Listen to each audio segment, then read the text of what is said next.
불교의 근본 원리로 보는 반야신경 금강경 읽기 김윤수 지음.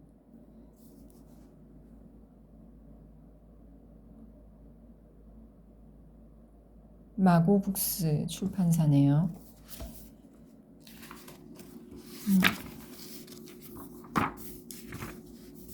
저는 제가 관심 있는 페이지 103쪽 무명에서부터 낭독해 보도록 하겠습니다.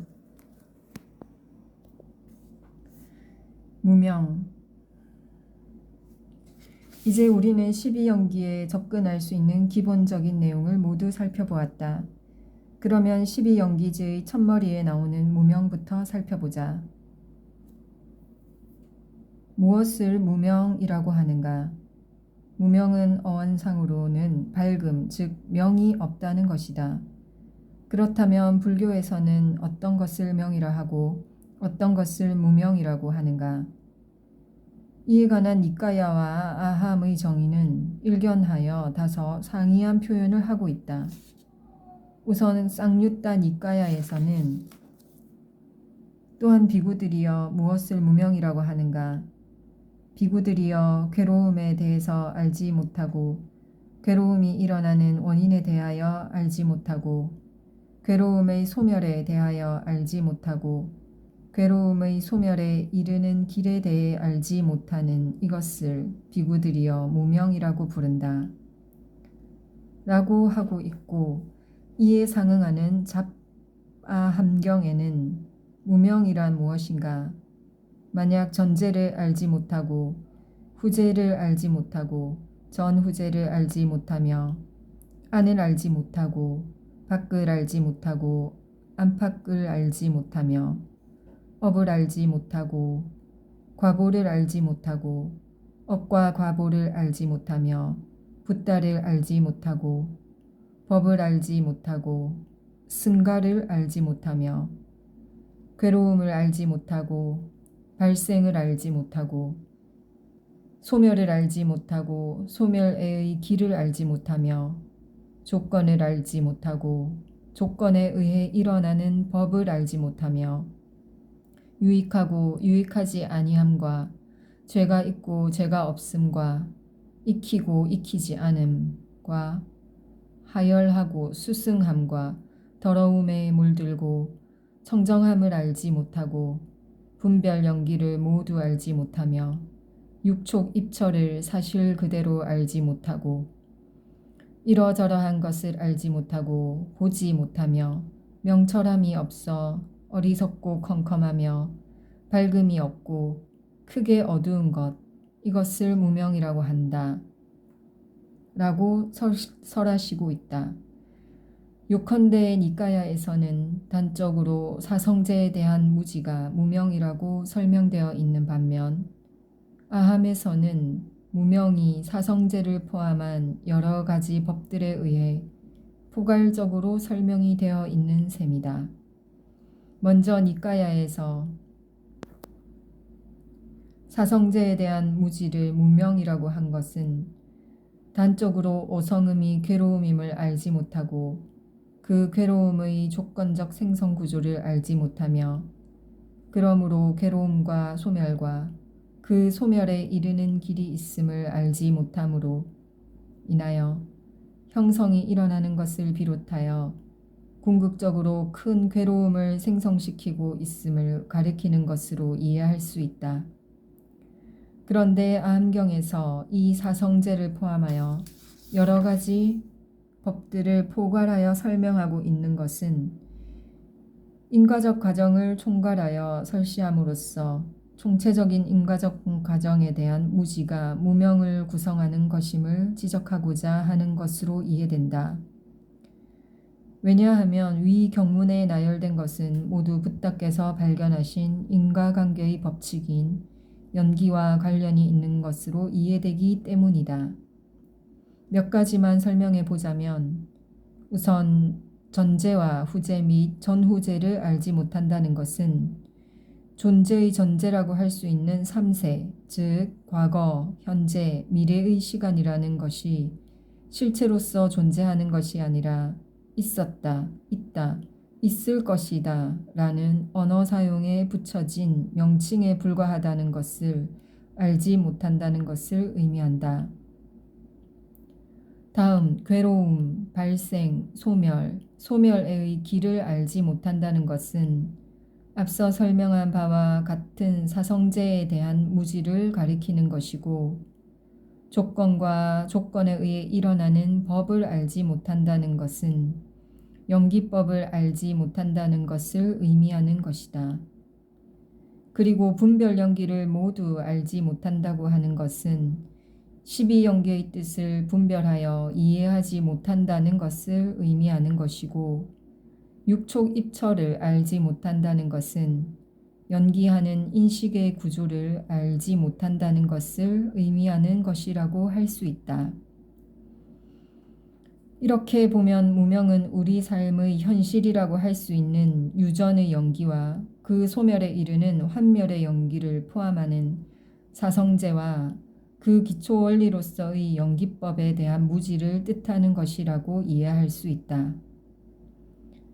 단적으로 표현하여 사성제와 연기에 대한 무지가 바로 무명이며, 이 점은 위에서 본 표현상의 차이에도 불구하고 니까야와 암경 사이에 실질적인 차이가 있는 것이 아니라고 할 것이다. 그리고 그 무지는 단순한 무지가 아니라 알지 못하고 보지 못하며 명철함이 없어 어리석고 컴컴하며 밝음이 없고 크게 어두운 것이라고 하고 있는데, 여기에는 적어도 두 가지 의미가 포함되어 있다. 그 첫째는 그 무지가 단지 사성제와 연기에 대하여 알지 못하는 것만을 가리키는 것이 아니라 그 무지하다는 사실 자체도 알지 못하는 것. 즉, 무지에 대한 무지를 가리키고 나아가 무지에 대한 무지에 대한 무지, 즉 무지하다는 사실을 알지 못하고 있다는 것을 깨닫지도 못하고 있음을 뜻한다는 것이다. 둘째, 이 무지는 단순히 이치를 알거나 이해하였다고 하여 벗어날 수는 없고, 사성제와 연기를 바로 앞에 두고 알고 보듯이 명철하게 통찰하여야만 무명에서 벗어나는 명이 될 수 있는 그러한 것이라는 의미이다. 다시 말해서 단순히 사성제와 연기를 이해한다고 하여 이 무명의 조건으로 일어나는 생사에서 해탈하게 되는 것은 아니고, 수행을 통하여 이를 앞에 두고 알고 보듯이 통찰할 수 있어야만 생사에서 해탈할 수 있다는 것이다. 끝으로 무명을 설명하면서 빠뜨릴 수 없는 것으로, 이 무명이 12연계의 첫머리에 놓여진 것은 무명이 인과 연세에 있어 궁극적 원인이고 무조건적인 것인가라는 문제가 있는데, 이 무명 역시 조건적인 것이지 무조건적인 제1의 원인이 아니라 함은 앞에서 언급한 바 있다. 이 점에 대하여 니까야에서는 비구들이여, 무명의 선제는 이것보다 앞에는 무명이 없다.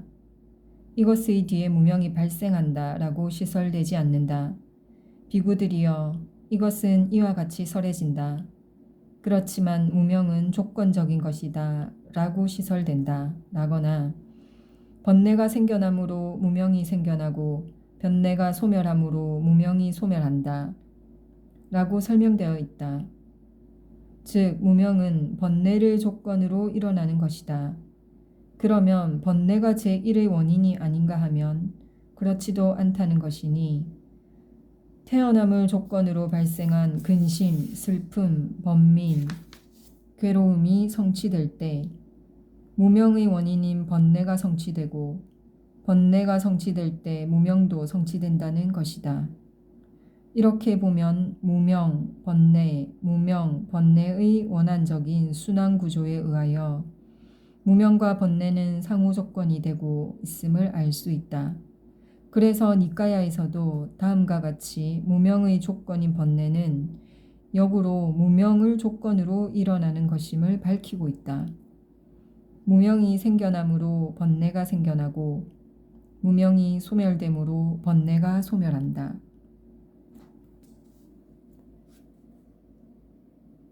형성. 이 책에서 형성이라고 번역하고 있는 한역에서 행이라고 옮겨지고 있는 것은 빨리 원어는 상카라이다. 초기 경전에서 이 용어가 등장하는 장면은 대체로 다음의 네 가지인 것으로 분석된다.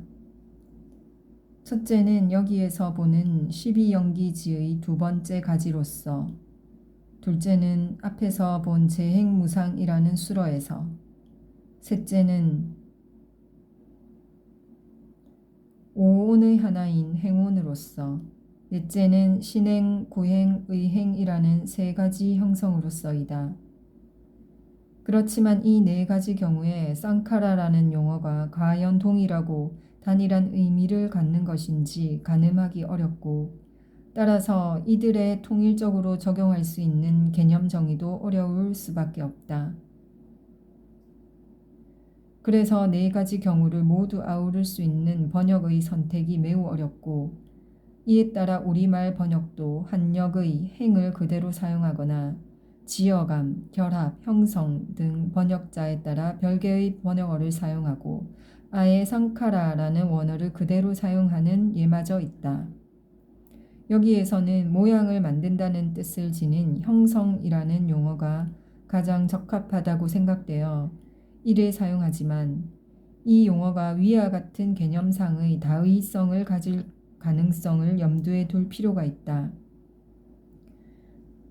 어떻든 앞에서 우리가 이해하였듯이 이 형성의 기본적인 의미는 연기하는 법계에서 연기한 모든 법은 물질적인 것이든 정신적인 것이든 자기 동일성을 갖는 존재가 아님에도 이를 존재로 조작하여 인식하는 것에 있다. 그렇다면 구체적으로 형성은 어떠한 구조 속에서 이루어지는지 살펴보자. 우선 니까야에서는 위와 같은 뜻에서 형성의 개념을 아래와 같이 표현하고 있다. 비구들이여 왜 형성이라고 하는가? 비구들이여 유의로 조작하기 때문에 형성이라고 한다. 어떻게 유의로 조작하는가? 물질성으로 물질이라는 유의를 조장하고 감수성으로 감수라는 유의를 조작하며 지각성으로 지각이라는 유의를 조작하고 형성성으로 형성이라는 유의를 조작하며 의식성으로 의식이라는 유의를 조작한다. 여기서 유의로 번역된 쌍카라는 형성을 뜻하는 쌍카라에서 나온 말로 형성된 것이라는 뜻이고, 따라서 유의로 조작한다 함은 형성하여 존재로 만든다는 뜻이 된다. 그런데 물질, 감수, 지각, 형성, 의식은 무엇을 의미하는가? 우선 위 경전의 형석 항목의 전후에 나오는 다음의 설명을 보자. 비구들이여 왜 물질이라고 하는가? 비구들이여 거리끼기 때문에 물질이라고 한다. 무엇이 거리끼는가? 추위로 거리끼고 열기로 거리끼고 굶주림으로 거리끼고 등의 모기, 바람, 더위, 뱀과 만나 거리낀다.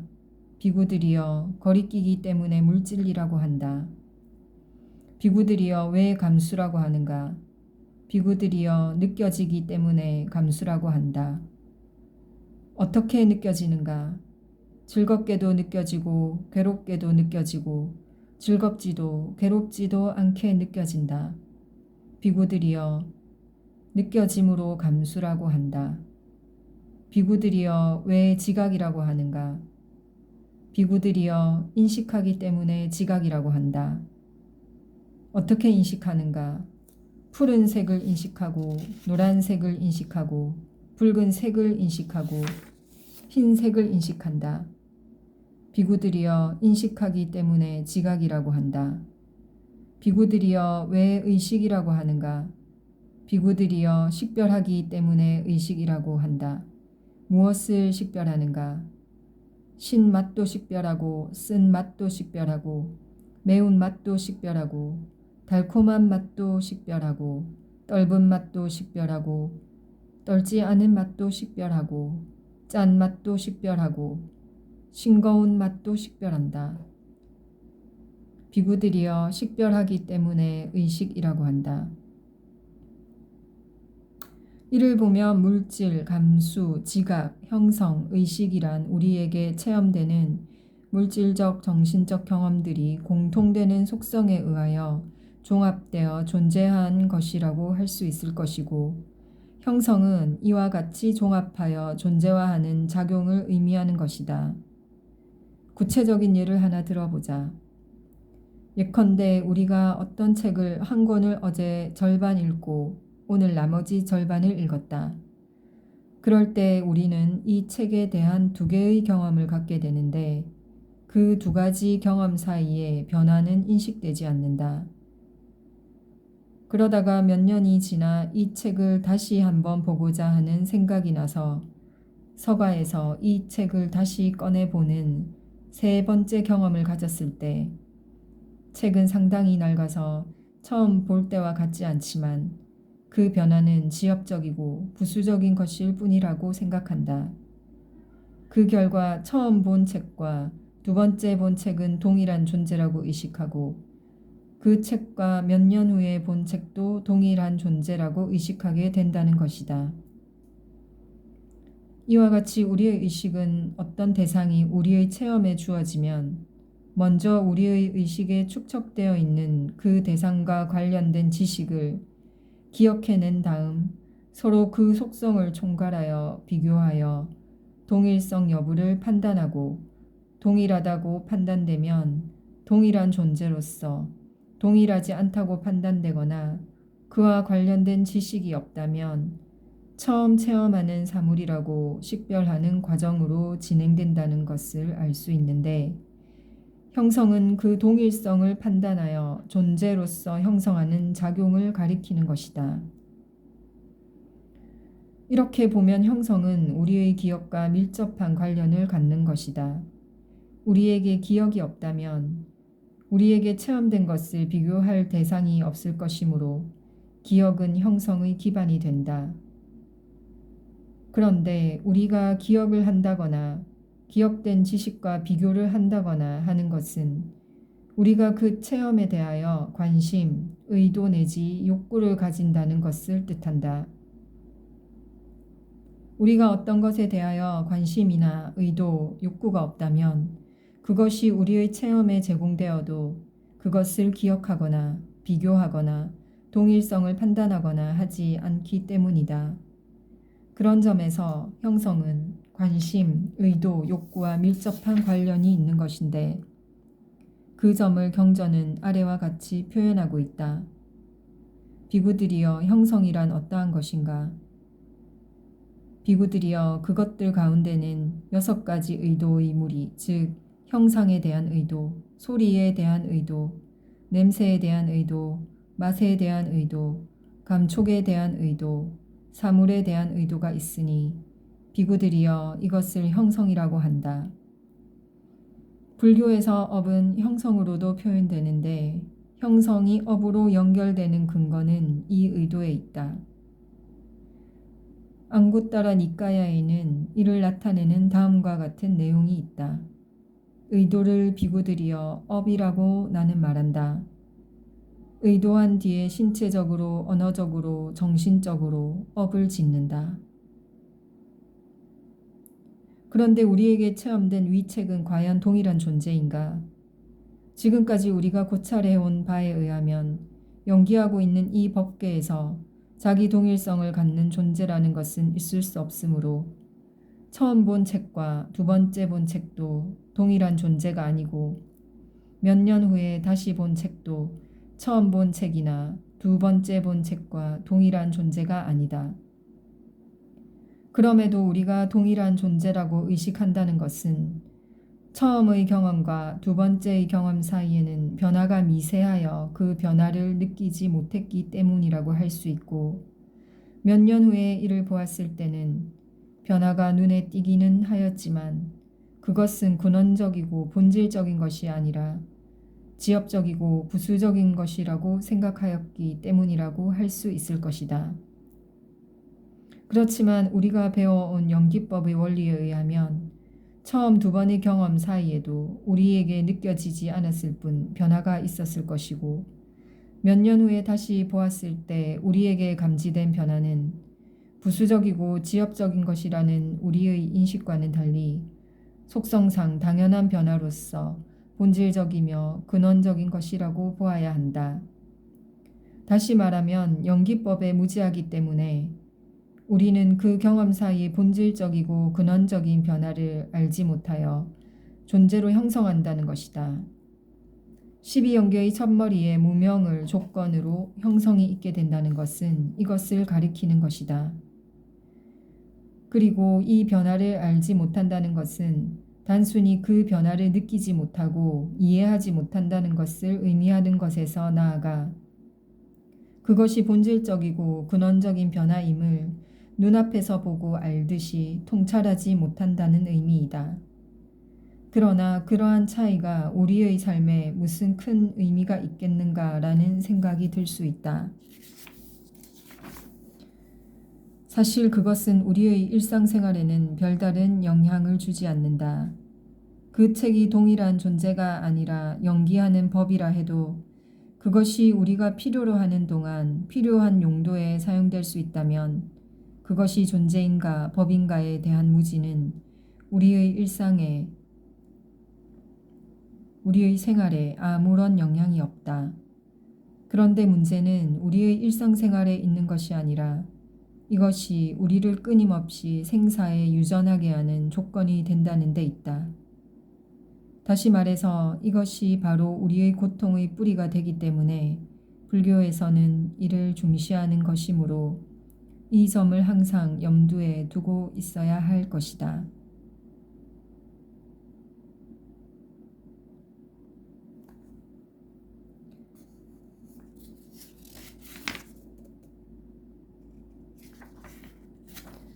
오늘은 86쪽 2줄까지 읽었습니다. 다음 시간에 계속 읽도록 하겠습니다. 감사합니다.